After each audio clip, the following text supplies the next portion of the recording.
Today we are going to talk about spelling changes for verb endings in English.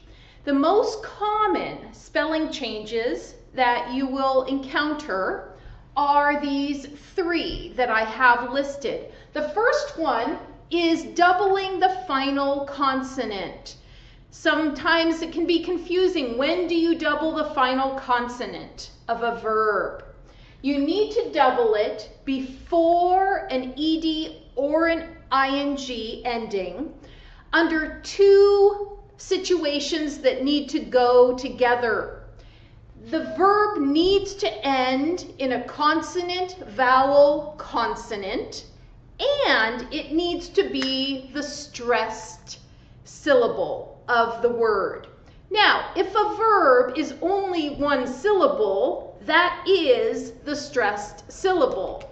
So, if you have the verb hop, it's one syllable, that has the stress, and you start at the end of the verb and go backwards. So, this is a consonant, and then a vowel, and then a consonant.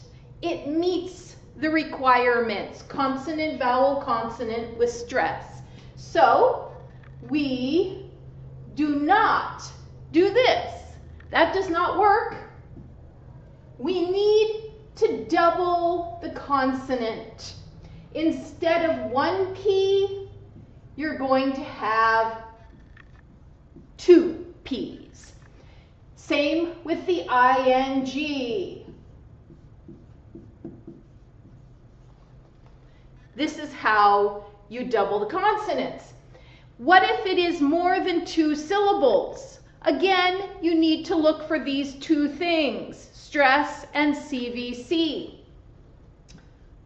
With this verb, regret, the stress is on the second syllable. So, stress on the final syllable, and we have consonant, vowel, consonant. It meets the requirements. You will double the T.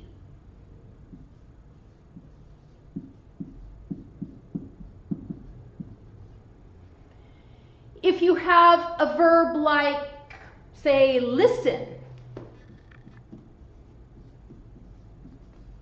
you look at this one, it is consonant, vowel, consonant.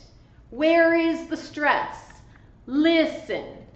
The stress is on the first syllable. It is not on this final syllable. So you do not double the consonant. Okay? The next rule we're going to talk about is if you have a consonant with a final E, which in most cases is going to be silent, and that's what we're looking for. We're looking for the silent E at the end of a verb. Then you will not include the E before an ing, and you will only have one E with the ed ending. So actually the E is getting taken out. It's getting crossed out. So here's an example with the word hope. Silent E at the end. So we take out the E,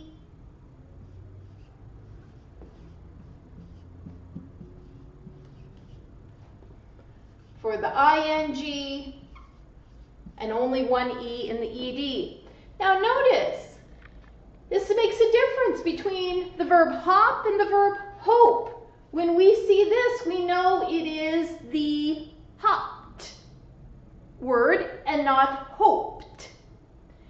When you have that silent E at the end, you want to make sure that you do not make the mistake of taking off the E and then trying to follow this rule. You don't want to do that. If it has a final E, you double the consonant. You only take off the E before the ing and the ed.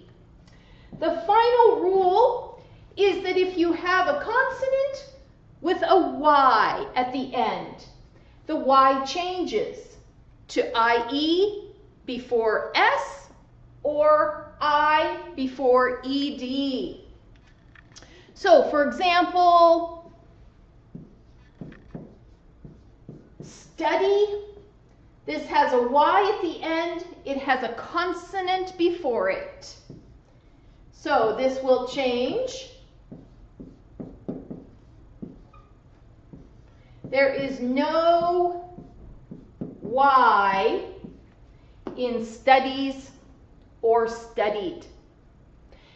There is one more rule for spelling, and it is that you change a verb with a final IE to a Y before ing. I did not put that up here because I think the best thing to do is to simply remember two verbs that follow this rule that are the ones you will most commonly see. And these are the verbs die and lie. When you want the ing form for die or lie, you change this to a Y. So, my recommendation is just learn these two, dying and lying. And then you don't need to remember the rule, in my opinion. So, these will help you to spell the verbs correctly.